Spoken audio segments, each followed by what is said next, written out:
My dog came home with an alien girl, and he loves her very much. Beginning the strange night. The night started like any other in the quiet town of Greenwood. The sky was unusually clear, painted with thousands of stars twinkling against a velvet backdrop.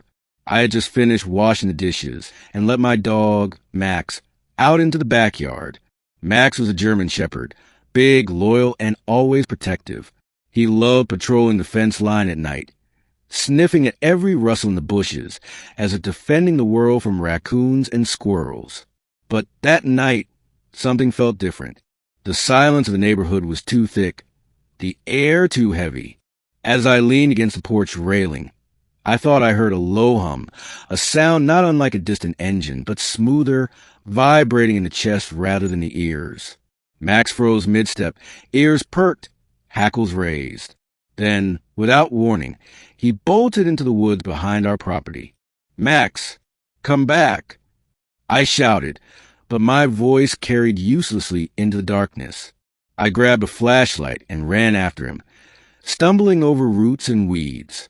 The woods weren't deep, but at night they felt like an endless maze. The hum grew louder, filling the air, pulsing like a heartbeat. Then, just as suddenly, it stopped. I found Max in a small clearing, standing protectively in front of something glowing. At first, I thought it was fire, but the light was cold, shimmering like liquid silver. As I approached, I realized it wasn't fire at all. It was a pod, and inside the pod was a girl. She looked no older than 16. Her skin glowed faintly in the dark, a soft lavender hue, with hair that shimmered like spun glass. Her eyes were closed, her body curled as if she were sleeping. Max barked once, not in alarm, but in joy. His tail wagged furiously as he nuzzled against the pod. And then, as if responding to his affection, the pod opened. The girl's eyes flickered open, large, luminous, silver like liquid mercury. She sat up slowly, dazed, and looked at Max first. She smiled. Max licked her hand, whining softly, as though he'd found a long-lost friend. That was the moment I realized my life would never be the same again. Middle, Secrets in the Woods. The girl didn't speak English or any language I recognized. Her words were melodic, almost like singing, but impossible to decipher. Still, she seemed gentle, unafraid, and strangely comfortable with Max. He followed her every move, tail wagging, whining happily, as though they'd known each other forever. I brought her home, wrapping her in one of my sister's old blankets. She didn't resist, only clung to Max like he was her anchor. She slept on the floor beside him that night, curled up like they were two parts of the same soul. In the morning, I tried calling the authorities. How do you even explain something like this? My dog found an alien girl in the woods. Wasn't exactly a 911 emergency, they believe. I hesitated, hung up, and decided to keep her hidden for now. Days turned into weeks. The girl, whom I named Lyra, because her voice reminded me of a constellation, slowly adapted to life with us. She learned simple English words. Water, food, friend. But the one word she learned fastest was Max. She adored him, and he adored her. It was more than just companionship. It was as if Max could understand her thoughts. She would hum softly, and Max would tilt his head, then immediately fetch what she wanted. A toy, a blanket, sometimes even me.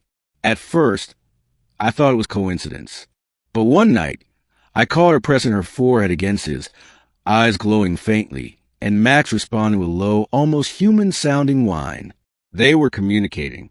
I began to realize Lyra wasn't just from another world. She was bonded to Max in some way that went beyond explanation. And Max wasn't the same either. He grew more alert, more intelligent. He began anticipating my actions, even opening doors by pressing the handles with his paws. It was like Lyra was unlocking something inside him. But secrets like this don't stay hidden forever. One evening, while driving into town for groceries, I noticed black SUVs parked along the road near the woods. Men in suits, scanning the area with strange devices, talking into earpieces. Government agents. My heart pounded as I realized they knew. I rushed home, only to find Lyra and Max sitting on the porch, staring at the night sky. Lyra looked worried. She pointed upward, where faint lights moved unnaturally among the stars. Not planes, not satellites, ships. Her people were searching for her, and so was the government. Rising conflict, the bond. Over the next few days, things escalated quickly. The black SUVs came closer, agents knocking on doors, asking neighbors if they'd seen anything unusual. Drones buzzed over the woods at night, scanning for heat signatures. Lyra grew restless. She began drawing strange symbols in the dirt, circles within circles, patterns that made my head ache just looking at them. I realized she was trying to signal her people, but every time she tried, Max would whimper, pawing at her, as though begging her not to leave. One night, I confronted her. "Lyra," I said softly, kneeling beside her, "are you leaving?" She looked at me with sad, luminous eyes. She pressed her hand to her chest, then pointed at the stars. Then, slowly, she pressed her hand to Max's chest. It hit me then. She wasn't just connected to Max. She was bound to him, through some alien technology, or maybe something deeper. Lyra's survival was linked to my dog. If she left, Max would die, and she loved him too much to let that happen. Climax, the capture. The night the agents came was stormy. Rain lashed against the windows, thunder rattling the walls. Max paced anxiously, growling at every shadow.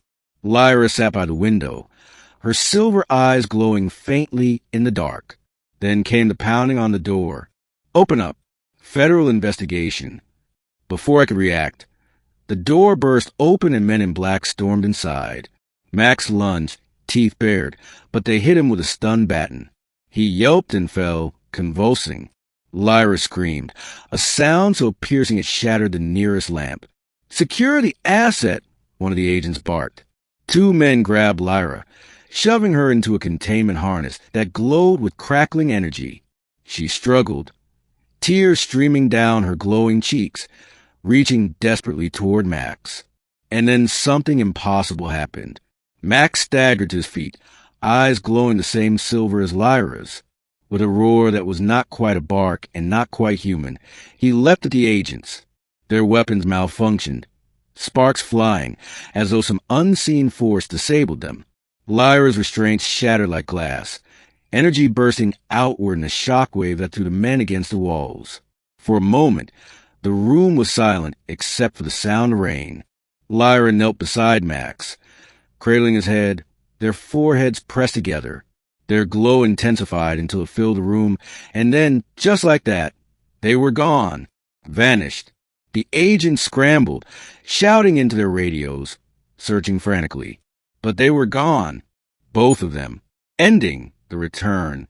For weeks after, I was interrogated, monitored, my phone tapped, my movements followed. I told them nothing. What could I say? That my dog and an alien girl disappeared in a burst of light? They eventually left me alone, convinced I was useless. Life felt empty without Max. The house was too quiet, the nights too long. I missed his bark, his wagging tail, his warm presence by my side. And I missed Lyra too, her strange glowing eyes, her laughter when Max did something silly. Then one night months later, I heard it again, the hum. I rushed outside, and there they were. Max bounded toward me, tail wagging furiously, barking with joy. And beside him stood Lyra, smiling wider than I'd ever seen. She looked healthier, her glow brighter, her eyes full of peace. She spoke, and this time I understood her words, clear, perfect English. "We're home."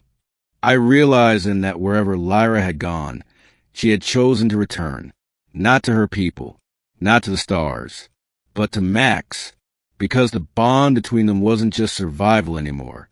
It was love. From that night on, Lyra lived with us openly. The agents never came back. Maybe her people erased their memory, or maybe the government decided it was too dangerous to pursue. Whatever the reason, we were free. And Max, my loyal dog, was happier than I'd ever seen him. He and Lyra were inseparable, Two souls from different worlds bound by something greater than science or fate. And every night, when I looked out at the stars, I wondered if maybe, just maybe, love was the greatest technology in the universe.